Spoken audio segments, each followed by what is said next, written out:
Okay, and we are back. Thanks for sticking around. And I'll set Botanicas away for a second and explain sort of how I rely so much on these books. Well, at risk of giving away my age, well, I'm not. I don't care. I'm 56. I just turned 56 in May. So, and I've been growing orchids for a while. Even Ed, who is my buddy, I wish there was a way to meet him. Ed's Orchids, who, I mean, if he doesn't know a genus, if he finds one and grows it, he will bloom it confidently. So he has called me the old guy, meaning like the old wise guy. Like I can't learn anything else that I don't already know. And I don't think that's necessarily true because I can read all the books in the world, and I have. That didn't make me have any more success than I have now with the internet.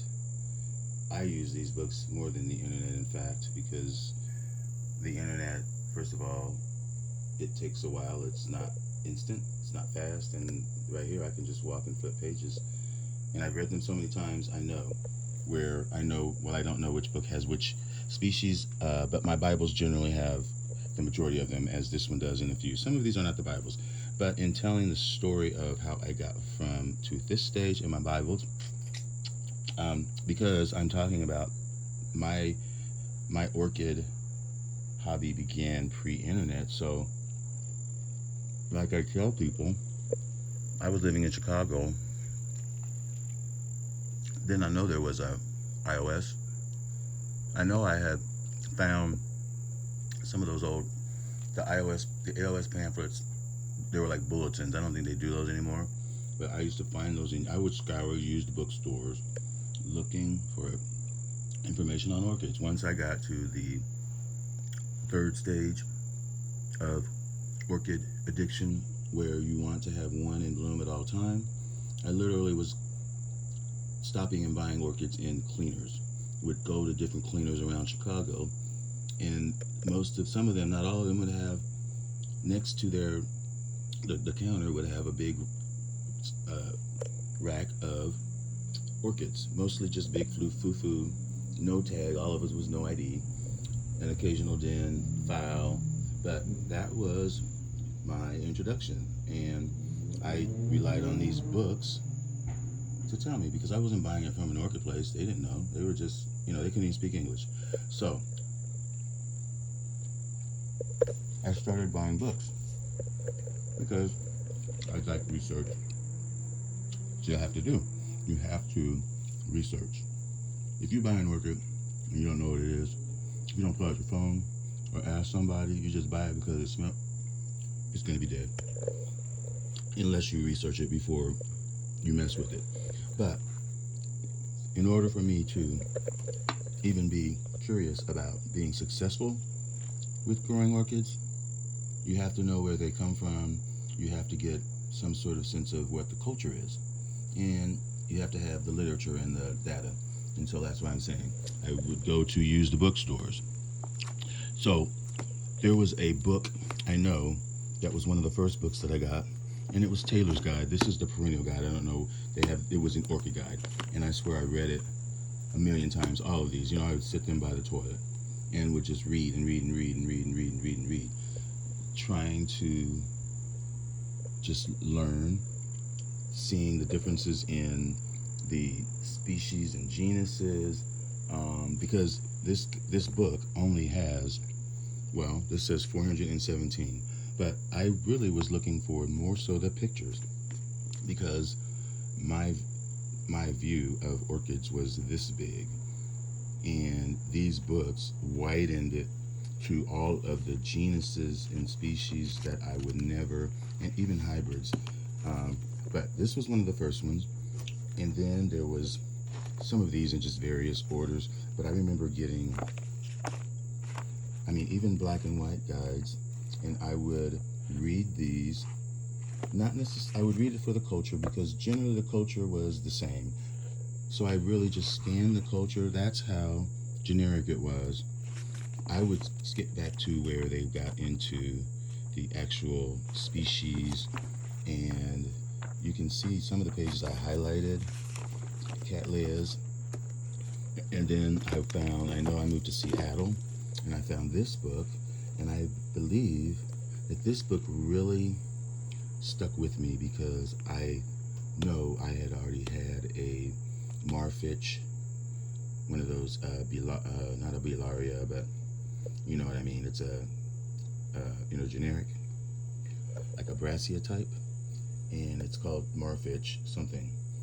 And there may be a couple of them, and I know I liked that. And when I saw this, I became even more obsessed because here was a guy who did photography, because this is more or less like his notes, and this is pretty much how I like to pattern my Orchids a Day series, just because it's personal. It's not about, a general blanket cultural guide. It's not. It's I live in zone 5. This year is not typical for it to be August and me sitting out here. There's no bugs, no humidity. It's a breeze. This is unheard of. I'm usually inside in the air conditioner or rushing out here really quickly before I sweat because 90% humidity, and it's usually 90 all the month of August and half of September, really. And no rain, dry. So that's the really the worst situation for orchids because they get a lot of wet. Well, no, they don't get a lot of wet. They just get heat. So you have to water them. And you really have to time when you water them because it's in extreme heat. Because of the humidity factor, you can't just water them anytime because since it's humid, they're not going to evaporate and dry. They're going to stay wet for longer periods. So it's really the worst zone when it's normal, because in the winter it's the exact opposite. It's frigid, low humidity, none, and you have to, make your environment more like tropical. So that's, where I'm coming from when I go through this Botanica and talk about the plants that I have, the plants that I've killed. It is from the perspective and the location, and from the perspective, I should say, I'll just leave it at that, of my grow area, zone 5, and how I grow, which is they stay out in the summer months, and you can see, well, I have the cage. There are more out of the cage, in my opinion, but in the winter, they all go in the greenhouse. None in the house. All in the greenhouse. That's my rule. So I wanted to say that first because there's a reason why I'm so attached to books. That marfitch, and I had one of those marfitch plants. I think I killed it, but because it stayed alive so long, I had such a connection with this book, and it just made me hungry for more.